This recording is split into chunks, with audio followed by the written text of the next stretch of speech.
That's the secret. That's why this girl right here, without the formal education, without the connection, without the right last name and not the right neighborhood, was able to do something. I'm Esther Tanez, an entrepreneur, a mother of 3 boys, and I started with only $10 from the bottom up. What tools do you wish you had? When you start a business, you have to have the commitment. There's no way to start a business without the commitment. The journey is not for the faint of heart, definitely. And even if you go to business school, I didn't go to business school. Even for those that went to business school, what sounds great on paper and what reality is, there is it's a gap.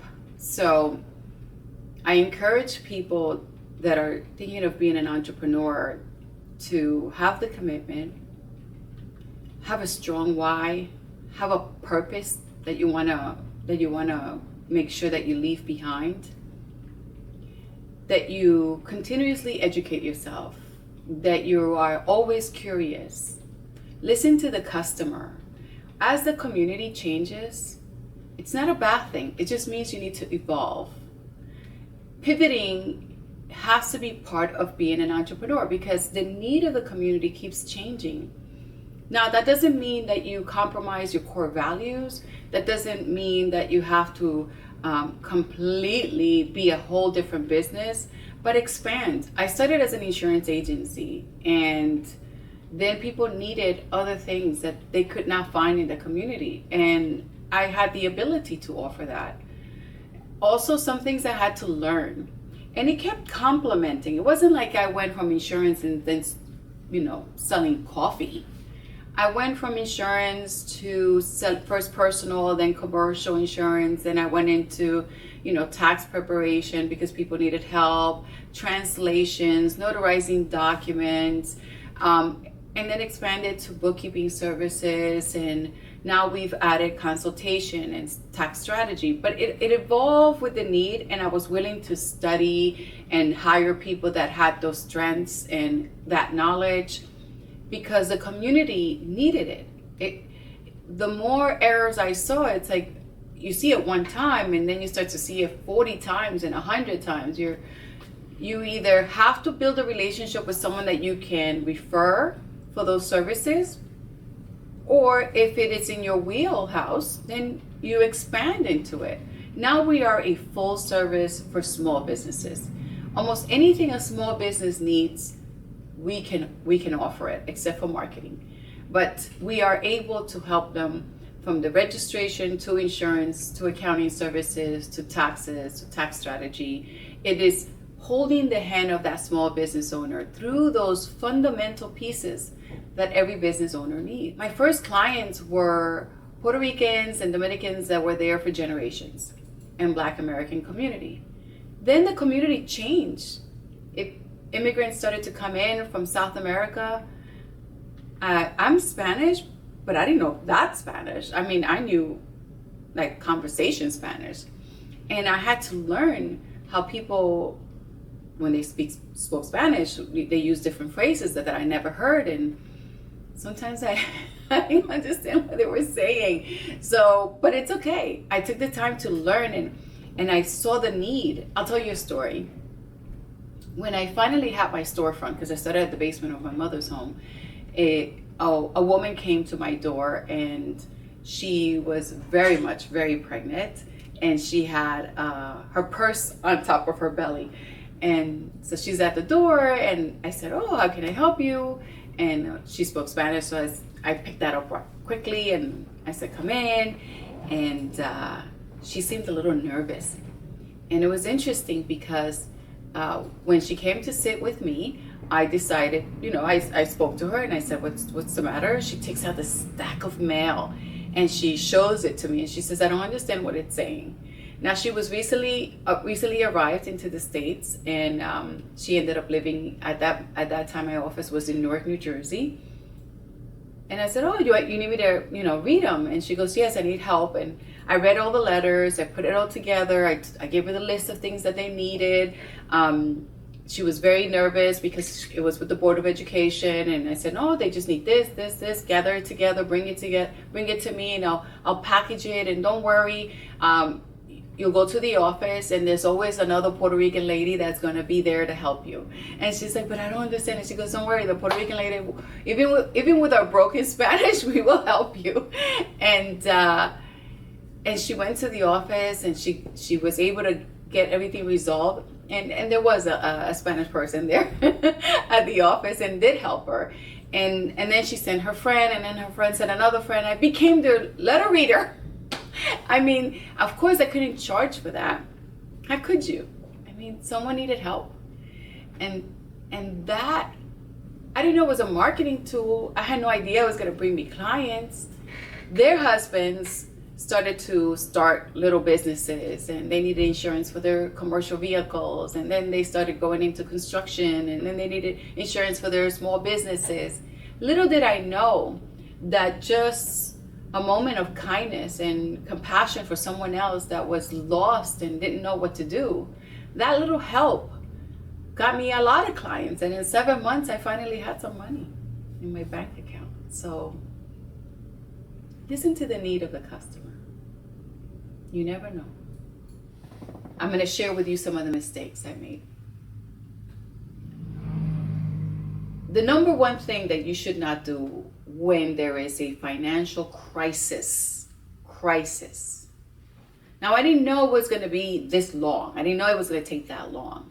I believed media that it was going to be a 2-year thing. And I said, I got this. I have reserves. We're good. I have at least 2.5 years of money saved, and I'm good.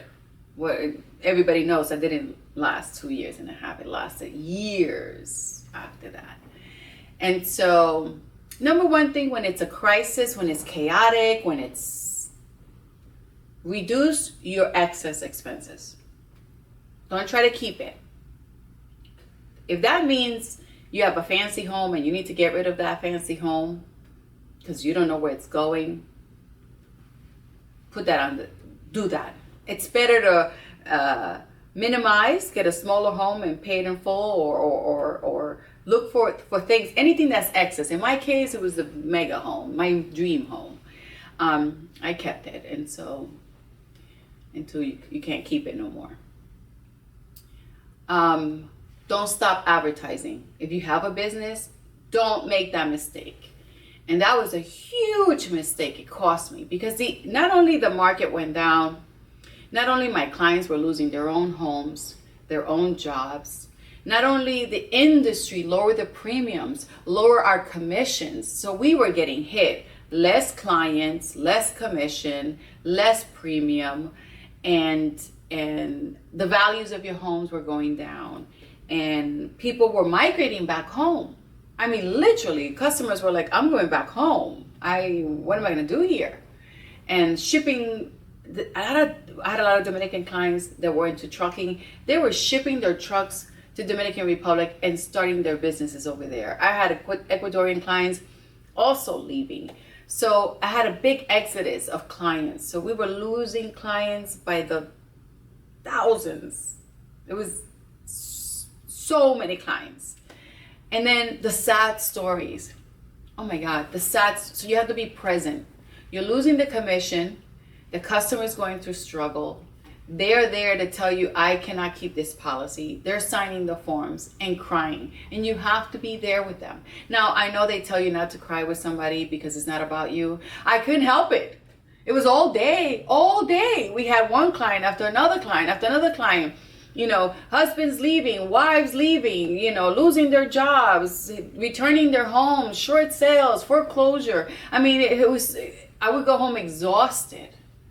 And so, but there has to be a business that is going to take care of the community that still needs to be taken care of. And so I stopped advertising. That hurt me so badly. So I spent my reserves when I shouldn't because it was a crisis. So that's not when you use reserves. You use reserves when it's something temporary. Not when it's a crisis that's going to take years to pick yourself up.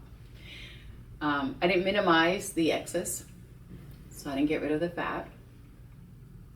And then I used to spend $100,000 in advertising, and so, okay, I'll save myself $100,000. Okay, maybe I didn't have to do the $100,000, but I should have done something. And people started to think that I was out of business. And I was, what do you mean? I'm right here. And they said, I didn't see your ads and with billboards, and I didn't see the magazine. And then I was all over magazines, radio, TV, book, wherever I could be, I was. And I have to tell you, it was when people would come back and say, I haven't seen your ads in so long, I thought you were shut down too.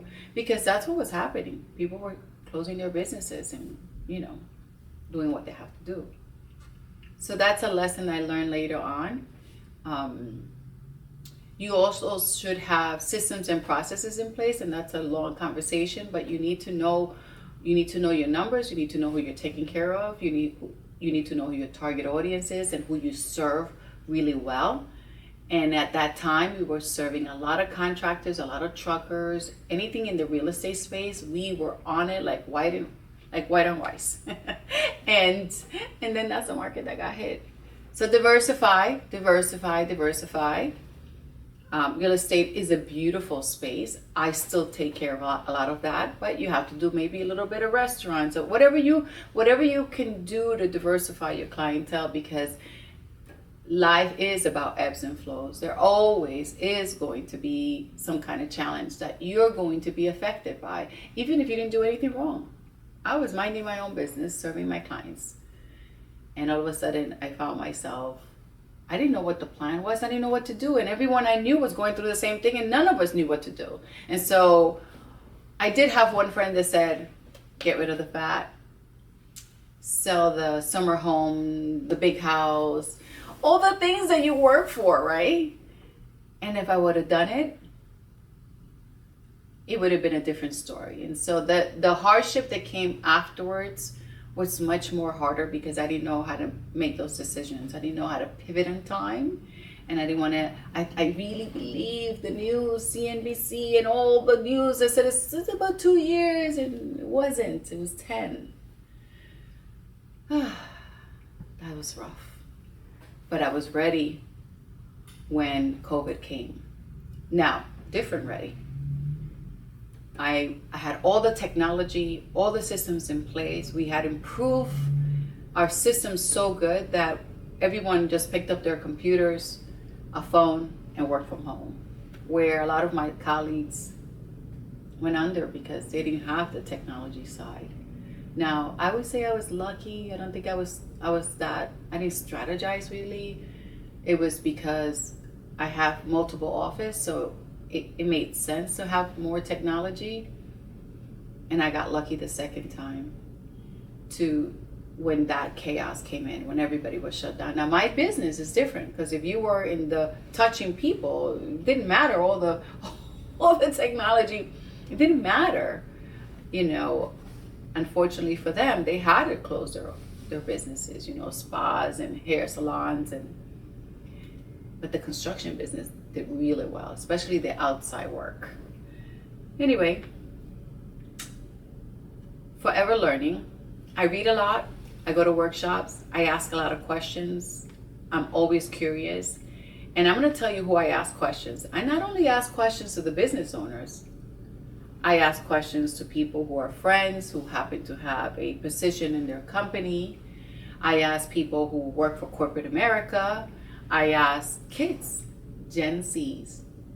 I have a staff of Gen Zs, and I sit down with them because I need to understand what are they seeing and how they see it. And I have to tell you, if you can just put your guard down and not think that you have all the answers, every group has something to offer. So always be curious, always learning, always expanding. Even if you go to college to the business school, 20 years from now, whatever you learn, it's useless. It's forever evolving. So don't think that I have a degree, so therefore I know. No. The degree is great. It prepares the foundation. It kind of gives you kind of ways to look at things or familiarity and the words and things that you should be doing in your business.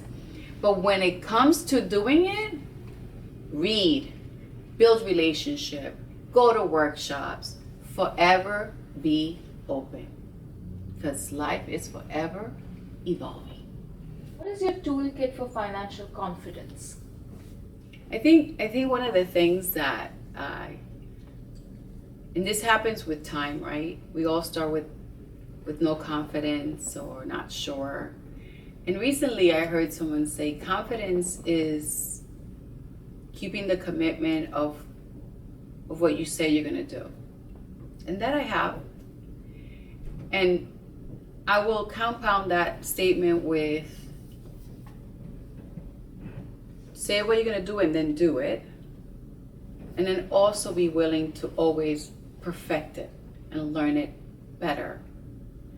When I was first a manager and then a boss, yeah, it wasn't that great.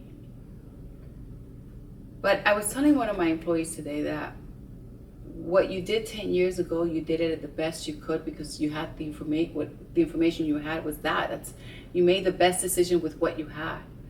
And you're going to look back and you say, oh, I could have done it better. But you couldn't because you didn't have all the pieces there. 10 years from now, I'm going to look back and say, oh, I could have done that better. So I say all that to say that it's okay where you are today, whether it's knowledge of money, knowledge of your industry, knowledge of parenting, knowledge of relationship, whatever. Every day try to do a little better. Whether it's picking up a book or finding a coach or watching videos or going to workshops, always try to improve yourself a little better. And that's what builds confidence. It's the commitment to yourself to show up and be willing to expand. Now the financial part, it's a game. It starts with mindset. I know people don't believe that, but if you have a bad attitude towards it, if you're afraid about it, if you think it's hard, it's too difficult, it's too complicated, it's not going to show up. It's like an unwanted guest, right? But in these times, 2025, my God, you have every tool. You have ChatGPT that can tell you exactly what to do. It can plan things for you. And there's a whole bunch of more AI apps. The point is that today we don't have to walk around in fear because we have the power of information.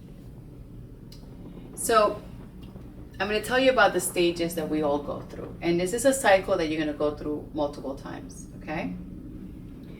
You're going to go through the stage that you don't even know that you don't know. It's okay. We all have been there, and there are other areas that you're going to go through that you don't even know that you don't know. Then you're going to find out, oh, I didn't know that. It's okay. You're going to go through that. So now that you're aware that you didn't know, you have the power of getting that information and learning it. School, books, videos, workshops, my goodness, endless ways of learning. But that's not what makes you successful. You want to know what makes you successful? The doing. The doing what you just learned. You know, have you had a conversation with somebody that says to you, they tell you, oh, I'm trying to do this. Oh, you know, I heard that if you do this, that, you'll get there. I know. You know? Yeah. Do it. Listen, no one's that much smarter than you are. Sure, there's some scientific people, there's some creative people, there's some... Overall, we're probably a 6. Okay? The world is full of average people who make efforts.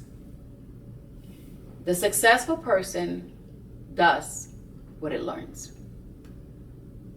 That's it. You want the secret? That's the secret. That's why this girl right here, without the formal education, without the connection, without the right last name and not the right neighborhood was able to do something.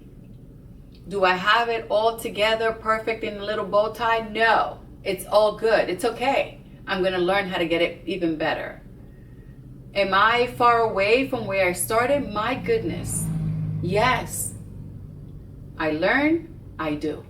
I fall, I get up, I learn, I do. That's it. Don't complicate it.